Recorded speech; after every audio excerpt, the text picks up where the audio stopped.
Hello, this is Michael Glenn. I'm in Japan training again, and I usually, when I come to Japan, I have some kind of expectations about training. There's the yearly theme that we're usually studying.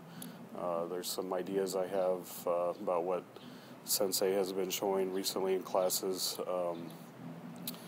This time I felt like I came here with no expectations, and that was a good thing because I was open to whatever feeling Hatsumi Sensei would share with us.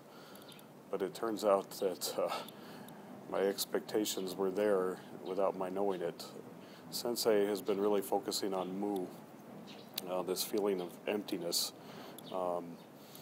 And so when you're going to a class and he's presenting mu or emptiness, you are confronted only with yourself. The thoughts that you have about training, the thoughts you have about how to do a technique, the thoughts about what you expect to see or what you think you see him doing, those are all echoes in your own mind that just bounce around off of mu, because Soka is really giving us mu or emptiness. The mu that he's been confronting us with is useful for Muto Dori. That's been part of the theme for this year in training, Muto Dori.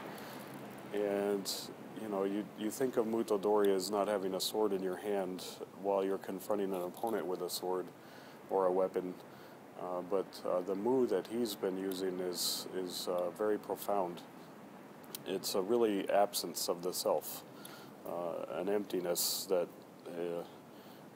is like a hole that your opponent will fall into if he attacks. But he's also just left being confused because what can he attack if there's nothing there? It's been quite an interesting few classes that I've had so far this week. I'm hoping that as the classes go on, I can empty myself out further and discover more about this mu aspect of training. But really, mu is interesting because you can't really study it. It remains elusive. Anytime you look at it harder, you're just brought to more confusion. So it's like trying to do a technique too hard, right?